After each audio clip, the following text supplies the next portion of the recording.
प्रिय विद्यार्थियों, आज हम एकांकी सरोवर की एकांकी ममता का विष के विषय में समझाएंगे कि इस कहानी के अंदर क्या घटनाएं घटित होती हैं।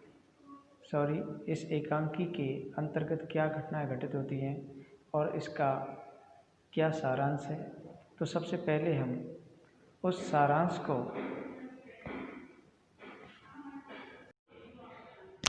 प्रिय विद्यार्थियों, ऑनलाइन क्लासेज में आपका स्वागत है। आज हम एकांकी सरोवर में से ममता का विष एकांकी को पढ़ाने जा रहे हैं और हम सबसे पहले ममता का विष एकांकी का सार बता देते हैं। इसके जो लेखक हैं वे विष्णु प्रभाकर हैं। तो एकांकी का सार समझा देता हूँ। देखो, ममता का विष एकांकी विष्णु प्रभाकर का मनोवैज्ञानिक एकांकी है। इस एकांकी में माँ की ममता की अधिकता के दुष्परिणाम को दर्शाया गया है। जो ममता विष का रूप धारण कर लेती है, इस एकांकी में एक माँ की 14 बेटों में से सुशील नामक बेटा ही अकेला बचा है। उसके सारे बेटे देश सेवा में चले गए थे। कहाँ चले गए थे? देश सेवा में चले गए थे।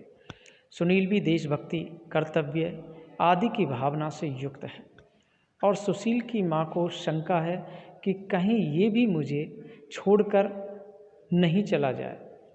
वह 3 महीने से बीमार है, किंतु सामान्य रोग होने पर भी वह अच्छा नहीं हो पा रहा है। उसकी माँ रात दिन उसकी सेवा में लगी रहती है। बार बार बुखार चढ़ने से वह अत्यधिक घबरा जाती है। डॉक्टर सुशील को देखने के लिए उसके घर आता है तो सुशील की माँ डॉक्टर से कहती है कि डॉक्टर साहब, आप तो जानते हैं कि 14 बेटों में यही एक बचा है। अपनी जान देकर भी मैं इसे बचाना चाहती हूँ। यही मेरा सब कुछ है, मेरा जीवन, मेरी दुनिया, मेरा धन, मेरा घर-बार। डॉक्टर, मेरे प्राण इसी में बसे हैं। ये माँ कह रही है डॉक्टर से, मैं इसके लिए जो भी कहोगे करूँगी। जहाँ माँ की ममता इतनी अधिक दिखाई है, फिर भी वह ममता विष का रूप धारण कर लेती है। जैसे ही सुशील स्वस्थ होने लगता है, उसकी माँ उसकी दवा बंद कर देती है। वह अच्छा होकर उसे छोड़कर नहीं जा सके। क्यों? क्योंकि उसके प्रति, बेटे के प्रति बहुत अधिक लगाव था और माँ की ममता उसको दूर नहीं होने दे रही थी। वह जब भी सही होने जा रहा है, तभी उसकी दवाई बंद कर देती है। फिर उसकी हालत बिगड़ जाती है। वह सोचती है कि वह अच्छा होकर के उसे छोड़ करके चला जाएगा।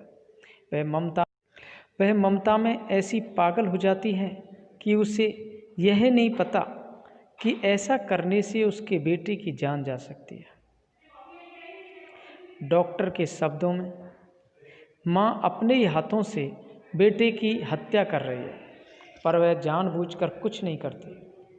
ममता ने उसे पागल बना दिया। होश में आने पर वह स्वयं नहीं जानती कि वह क्या करती है।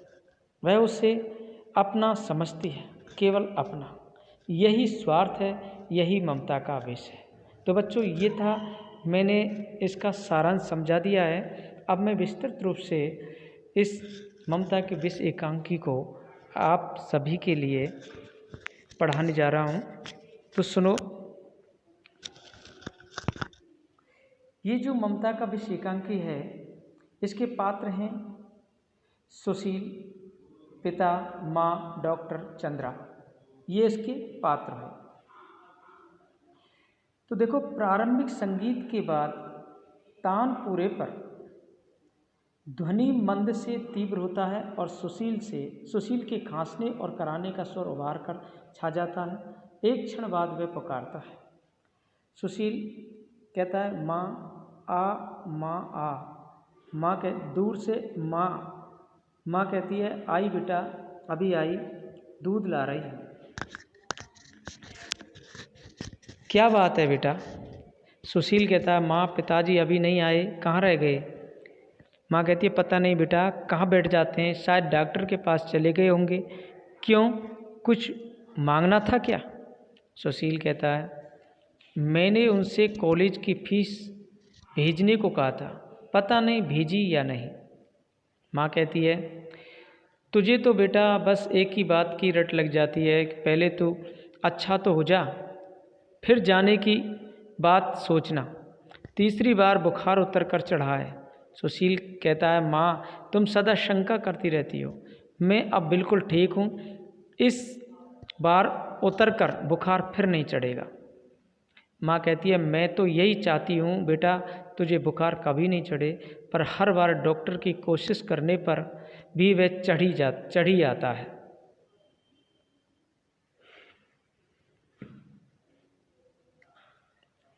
न जाने भगवान हमें इतना कष्ट क्यों दे रहे हैं, न जाने हमारे भाग्य में क्या लिखा है। सुशील कहता है देखो भाग्य में बहुत अच्छा लिखा है माँ, मैं अगले हफ्ते कॉलेज जाऊँगा और फिर एक दिन डॉक्टर बनूँगा।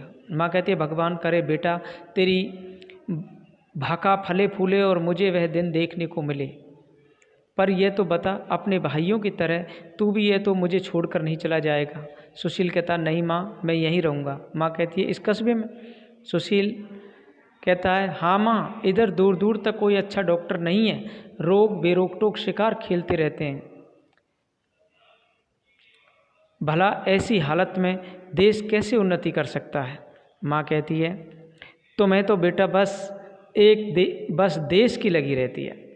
मैं कहती हूँ देश की चिंता पीछे करना, पहले अपने को तो देख।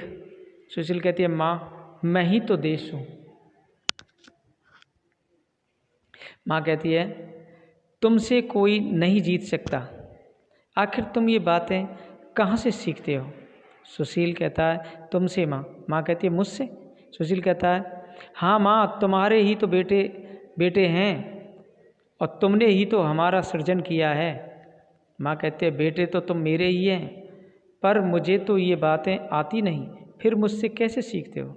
सुशील कहता है तुम्हें पता नहीं माँ, तुम्हारे मन में ये सब बातें छिपी रहती हैं। कोई दरवाज़ा खटखटा रहा है, शायद पिताजी आए, देखो तो माँ। माँ कहती है अभी जाती हूँ, तू दूध पी ले और लेट जा, डॉक्टर ने बहुत बोलने को मना कर दिया है। सुशील कहता है अच्छा माँ। माँ कहती है समझ में नहीं आता, मेरे बेटे होकर भी ये कैसी बातें करते हैं, हर वक्त देश कर्तव्य मानवता की रट लगाए रहते हैं।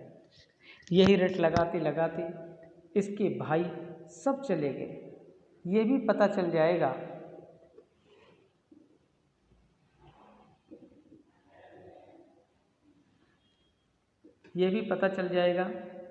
कि सुशील जो मेरी आखिरी संतान है, जो मेरी आखिरी आशा है, ये भी चला जाएगा।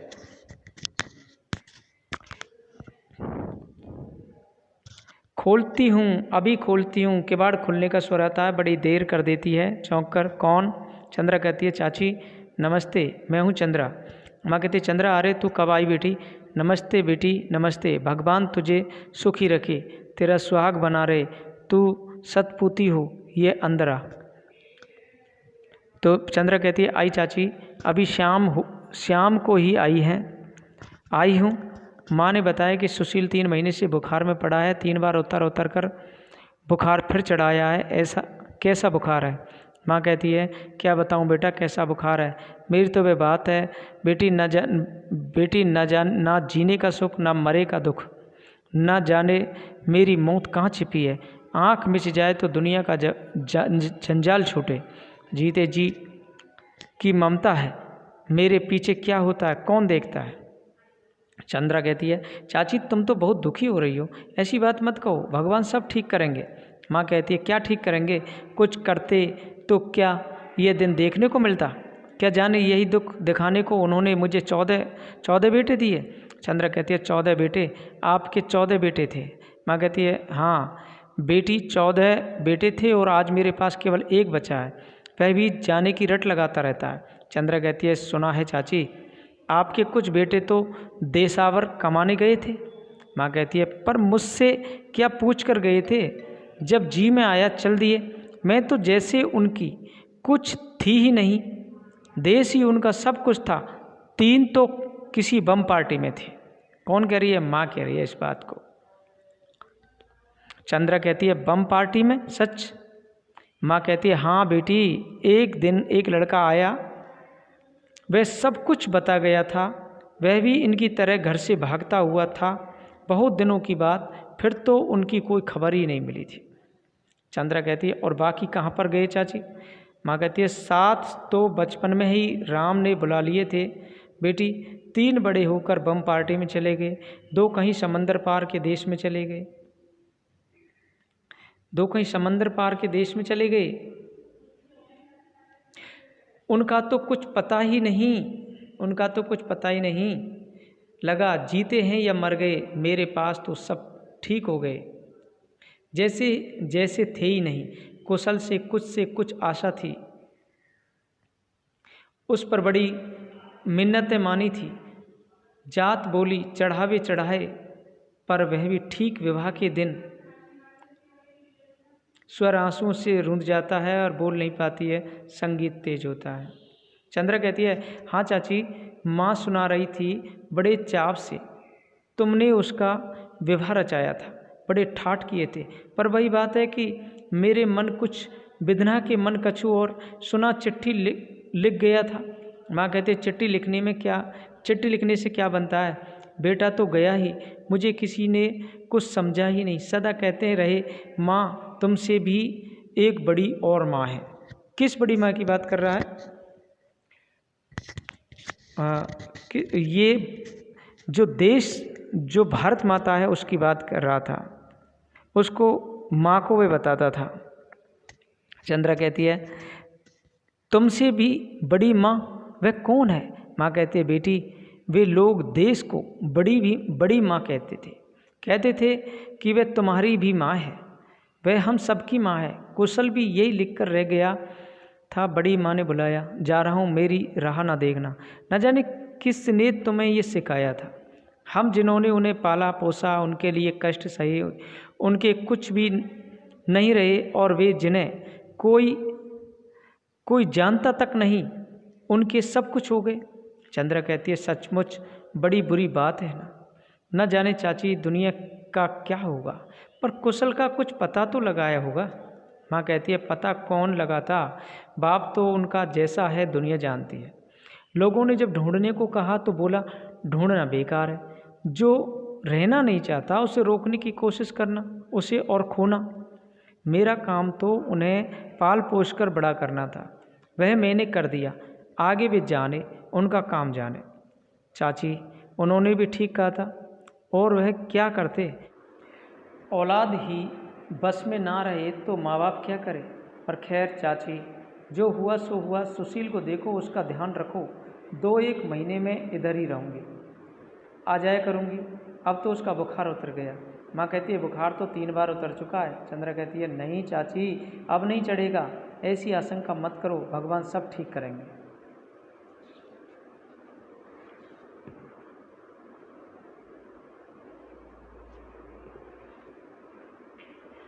सुशील कहता है माँ आ। माँ कहती है सुशील के पिता आए जान पड़ते हैं, बेटी तू जरा किवाड़ खोलना, मैं सुशील को देखती हूँ, वह भी पुकार रहा है। माँ का स्वर दूर जाता है, सुशील का स्वर पास आता है। सुशील कहता है माँ, कांपता स्वर है उसका, माँ तुम कहाँ जाकर बैठ गई? माँ कहती है आई बेटा, अभी आई, चंद्रा आ गई थी, उससे बातें करने लगी। हाँ क्या कहता है?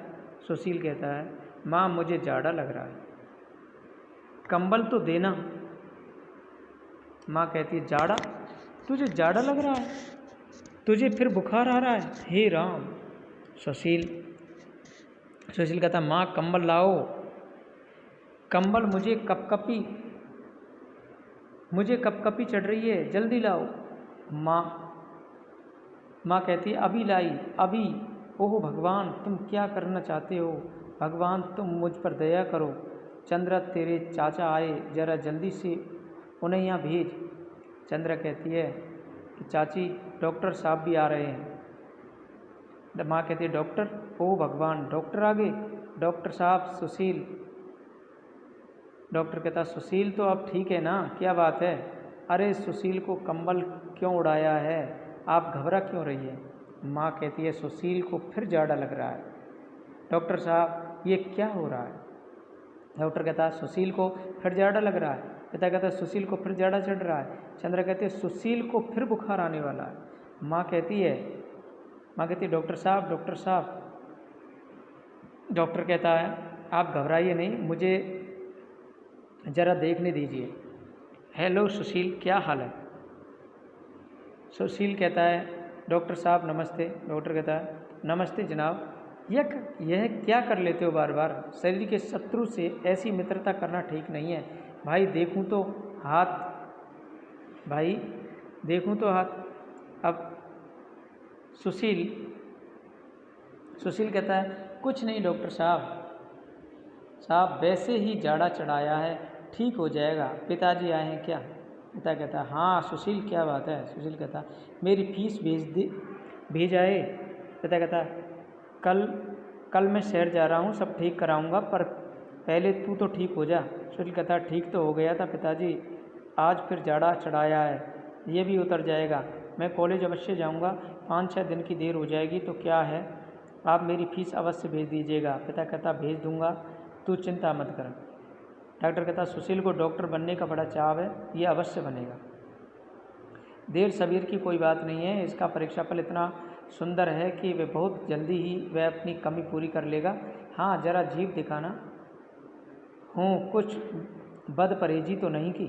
सुशील कहता जी मैं तो वही खाता हूँ जो आप बताते हैं। डॉक्टर कहता जानता हूँ तुम एक आदर्श रोगी हो, तभी तो बार बार रोग को पछाड़ कर अच्छे हो जाते हो। माँ जी दवा तो सब देती थी। माँ कहती है बिल्कुल उसी तरह देती थी जैसे आप बता गए थे। बेचारा अभी जिद नहीं करता, रात को जिस वक्त जगाती हूँ चुपचाप उठकर दवा पी लेता है, मगर फिर भी न जाने क्या बात है कि। डॉक्टर कहता ठीक है ठीक। डॉक्टर साहब कहते हैं ठीक है, जानता हूँ तुम सब लोग बड़े पाबंद हो। पिता कहते हैं कि लोग चिंता नहीं करते इसलिए बीमारियाँ बढ़ रही हैं, पर यहाँ तो इतनी चिंता करते हैं तो भी बीमारियाँ पीछा नहीं छोड़ती हैं। 4थी बार बुखार चढ़ा है। डॉक्टर कहता हाँ बात कुछ मेरी समझ में नहीं आती है, सवेरे बिल्कुल ठीक था, लेकिन खैर कोई बात नहीं है, आप मेरे साथ चलें और दवा देता हूँ। पिता कहता कि चलिए। डॉक्टर कहता सुशील भाई दवा तो भेज रहा हूँ, लेकिन भगवान के लिए ये दोस्ती अब ख़त्म करो। सुशील कहता मुझे तो खुद इससे कोई प्रेम नहीं है, पर न जाने क्यों बार बार आ जाता। डॉक्टर साहब इस बार को तेज़ सी दवा दीजिए। डॉक्टर कहता है हंसकर ऐसी तेज़ दूंगा कि बुखार भी क्या याद रखेगा। अच्छा आओ। द्वारकानाथ जी। द्वारकानाथ उनके पिता का नाम था। पिताजी कहते हैं जी चलिए।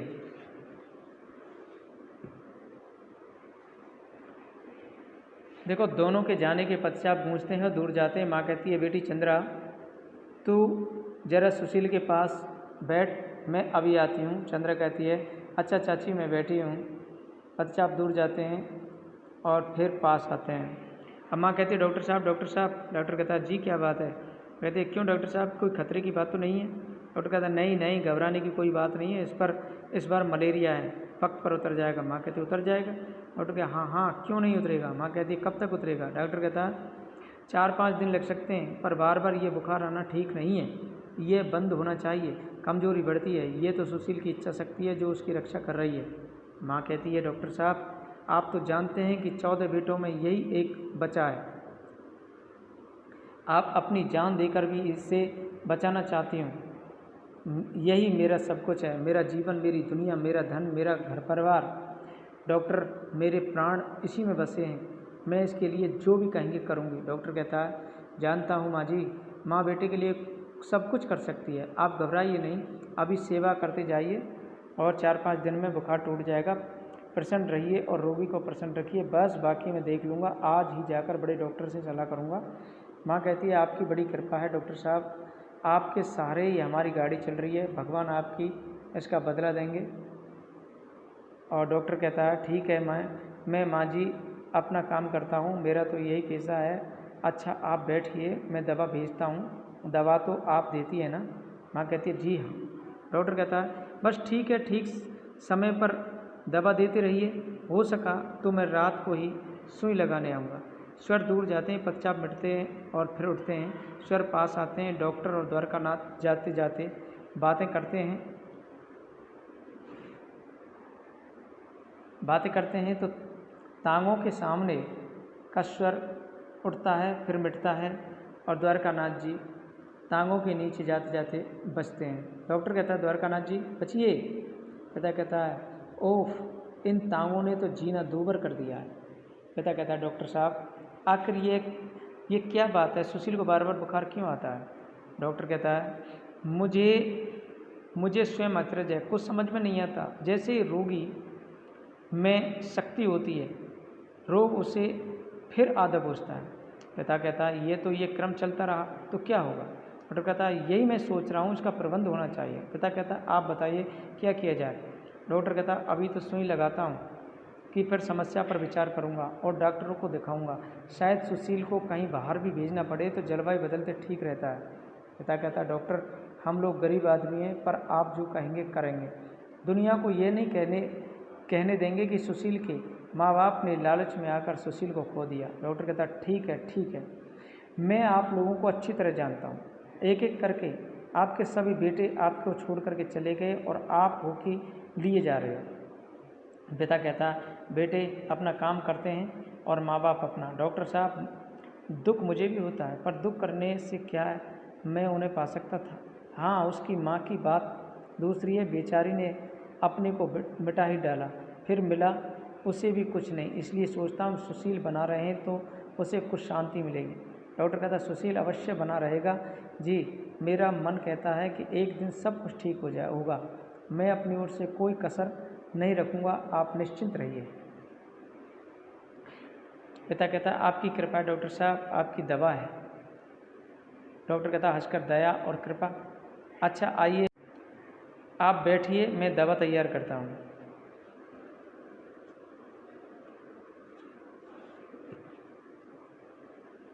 डॉक्टर कहता है अभी तक कुछ समझ में नहीं आया। बीमार बिल्कुल नॉर्मल है, वैसे भी शांत और आज्ञाकारी है। दवा स्वयं माँ देती है।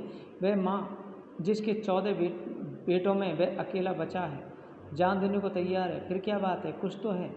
पिता कहता है डॉक्टर साहब नमस्ते। डॉक्टर कहता है ओह आप नमस्ते, आइए मैं आपकी राह देख रहा था। मुझे आज आपसे कुछ आवश्यक बातें करनी चाहिए, आइए बैठिए। पिता कहता मैं सेवा में हाजिर हूँ, आज्ञा कीजिए। डॉक्टर कहता अभी कहता हूँ, पर पहले ये बताइएगा कि सुशील का बुखार कैसा है? पिता कहता बिल्कुल नॉर्मल है। डॉक्टर कहता बिल्कुल नॉर्मल, बहुत अच्छी बात है, और क्या चाहिए? वैसे खुश है ना? पिता कहता है खुश तो वह हमेशा ही रहता है, आज तो सवेरे से उसने अपनी पुरानी रट लगाई है, कॉलेज जाऊँगा। डॉक्टर कहता अजी ये कॉलेज ही है जो उसे इतनी जल्दी ठीक कर लेता है। इच्छा में बड़ी शक्ति होती है, लेकिन फिर भी इस बार सुशील को देखभाल विशेष रूप से करनी होगी। यदि अब रोग ने आक्रमण कर दिया तो? पिता कहता जानता हूँ डॉक्टर साहब, अच्छी तरह जानता हूँ। डॉक्टर कहता और ये भी जानते हैं कि यही समय है जब रोग आक्रमण करता है? पिता कहता ये भी जानता हूँ डॉक्टर साहब, इसलिए मैंने सुशील की ममेरी बहन को बुला भेजा है और आपके कहने के अनुसार हम सब रात को बारी बारी से जागा करेंगे। डॉक्टर कहता है ठीक है, मैं भी जागा करूँगा। पिता कहता आप? डॉक्टर कहता हाँ, मैं रात को पहरा देने आऊँगा। पिता कहता है डॉक्टर साहब आप क्या कहते हैं, आपने क्या नहीं किया? आपकी कृपा सुशील बार बार मौत के मुंह में जाकर लौट आया है, आप इतना कष्ट ना कीजिएगा। डॉक्टर कहता है ठीक है, पर सुनिए तो, पहले मेरी बात सुनिए। पिता कहता जी कहिए। डॉक्टर कहता मैं रोगी का अध्ययन करना चाहता हूँ, हो सकता है मुझे कई रातें उसके पास बितानी पड़े। पिता कहता लेकिन क्या आप रात को ही बैठेंगे? डॉक्टर कहता हाँ, वह काम रात को ही हो सकेगा। पिता कहता जैसे आपकी इच्छा। डॉक्टर कहता और देखिए मैं इस कमरे में नहीं रहूँगा जिसमें रोगी रहता है। पिता कहता तो? डॉक्टर कहता उस कमरे के पास कोई और कमरा है। पिता कहता जी हाँ, उसके पीछे हमारी बैठक है। डॉक्टर कहता ठीक है, इसमें खिड़की तो है ना, मेरा मतलब है कि उसमें ऐसी खिड़की या दरवाज़ा तो होगा जिससे रोगी के कमरे पर दृष्टि रखी जा सके। पिता कहता जी, बैठक में होकर एक खिड़की और एक दरवाज़ा रोगी के कमरे में खुलते हैं। डॉक्टर कहता ठीक है, मैं आपकी बैठक में रहूँगा। पिता कहता आपकी बात मेरी समझ में नहीं आ रही है, फिर भी जैसा आप कहते हैं वैसा प्रबंध मैं कर दूंगा। डॉक्टर कहता समझ में तो अभी आपके बहुत कुछ नहीं आएगा, लेकिन देखिए ये बात आप किसी से कहिएगा नहीं, सुशील की माँ से भी नहीं। पिता कहता ऐसी बात? डॉक्टर कहता निस्संदेह बात ऐसी है कि आपको मेरी सहायता करनी होगी। पिता विश्वास रखिए, मैं इसी प्रकार करूँगा जिस प्रकार आप कहेंगे। डॉक्टर कहता ठीक है, मुझे आप पर विश्वास है, मैं आज रात को सुशील को देखने जाऊँगा और वहीं रह जाऊँगा। पिता कहता बहुत अच्छा, मैं सब प्रबंध किए रखूँगा, आप निश्चिंत होकर आइए। अच्छा मैं चलूँ, नमस्ते। डॉक्टर के साहब कहते हैं नमस्ते।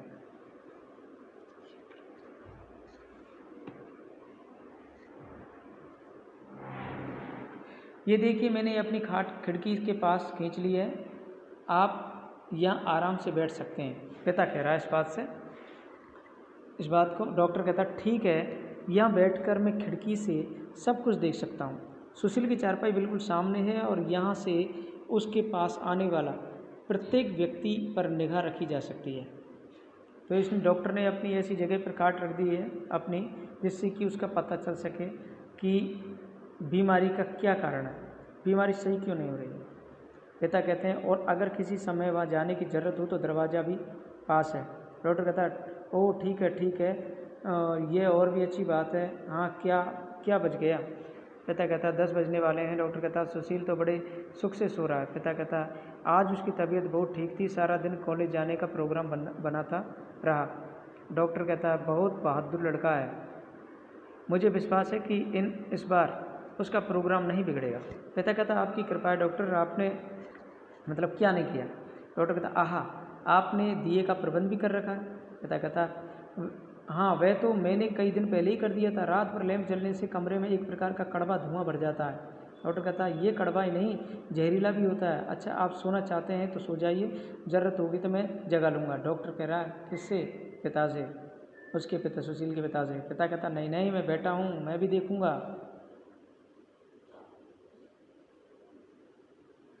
डॉक्टर कहता है आपकी इच्छा, पर आप थक जाएंगे, कोई बात होगी तो मैं पुकार लूँगा।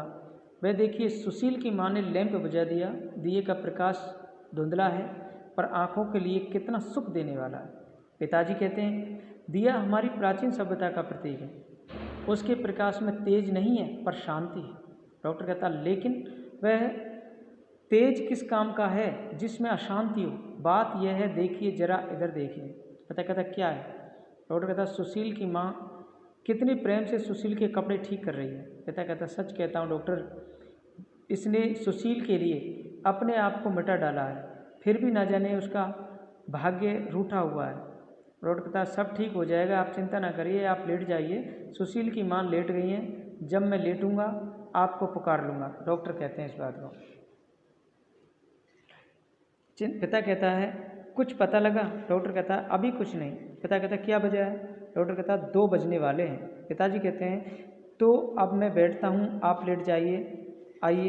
डॉक्टर कहता हाँ मैं अब लेट सकता हूँ, पर आप सजग रहिएगा। कमरे में कोई भी आहट हो, कोई भी नई बात हो तो उसी क्षण मुझे जगा दीजिएगा। पिता कहते हैं डॉक्टर साहब क्या आप भूतों में विश्वास करते हैं? डॉक्टर कहता है कभी कभी करना पड़ेगा, परंतु जनता के और हमारे भूतों में अंतर है। जनता के भूत काल्पनिक होते हैं जिसका कोई आधार नहीं होता है, और हमारे भूत ठोस होते हैं और वे हमारे अंदर रहते हैं। अब पिताजी कहते हैं हमारे अंदर रहते हैं? डॉक्टर कहता है हाँ, किसी दिन पकड़ सका तो मैं दिखाऊंगा, लेकिन अब आप होशियार रहिएगा। पिता कहता मैं होशियार हूँ, आप सो सकते हैं। सुशील के कमरे में पूर्ण शांति है। अब पिताजी कहते हैं डॉक्टर साहब कहते हैं क्या बात है? पिता कहते हैं इधर आइए, इधर। वह देखिए एक छाया मूर्ति, मैंने जब झांका तो वह धीरे धीरे सुशील के पास जा रही थी। कई क्षण चुपचाप सुशील के मुख को देखती रही। डॉक्टर कहता फिर? पिता कहता फिर उसने सुशील के मुख को चूमा। डॉक्टर कहता फिर? फिर उसने सुशील की चादर उतार डाली और खिड़की खोल दी। अब वह हट रही है। देखो डॉक्टर, उसकी चाल कैसी गतिहीन है। लो, अब वह दवा की शीशी उठा रही है। डॉक्टर कहता हाँ। उसने शीशी उठा ली और कॉर्क खोल दिया, फिर पीछे हटे। ओहो, वह तो सुशील की खाट की तरफ आ रही है। अरे, पिताजी कहते हैं, अरे हमने तो दवा की शीशी चिलमची में उलट दी। उसने तो दवा की शीशी चिलमची में उलट दी। डॉक्टर कहता, अरे वह तो सुशील की माँ है। पिता कहता, सुशील की माँ? डॉक्टर कहता, मेरे साथ आइए, जल्दी करिए। पिता कहता, डॉक्टर डॉक्टर। डॉक्टर कहता, आइए। तो माँ कहती है, आप सुशील अच्छा हो रहा है, वह अच्छा हो जाएगा, अच्छा होकर कॉलेज जाएगा, डॉक्टर बनेगा और फिर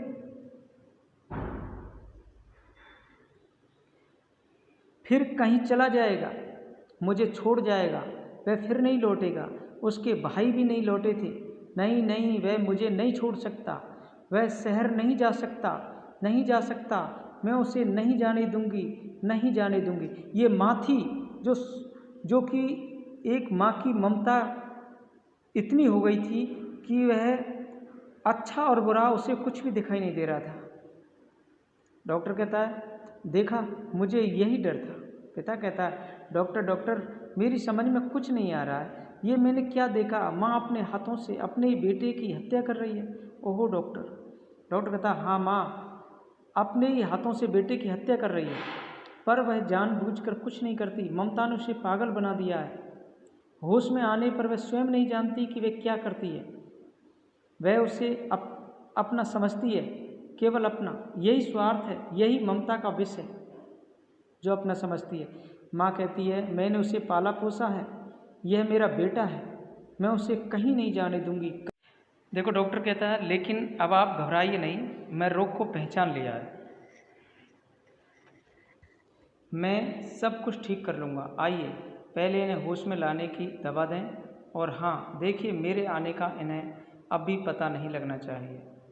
तो इस प्रकार ये एकांकी समाप्त होती है, ममता का विषय एकांकी। और आपको बता दिया कि सुशील था, उसका बुखार क्यों नहीं उतर रहा था, उसकी बीमारी सही क्यों नहीं हो रही थी। इसमें डॉक्टर ने उसकी खोज की थी कि माँ को ममता कुछ अपने बेटे से कुछ ज़्यादा लगाव हो गया था, और ममता में वो पागल हो गई थी और उससे दवाई नहीं दे रही थी, इसलिए वो अच्छा नहीं हो पा रहा था। क्योंकि वह सोच रही थी कि अगर मान लीजिए ये सुशील अच्छा हो जाता है तो मेरे और बेटों की तरह मुझे भी छोड़ करके चला जाएगा। धन्यवाद।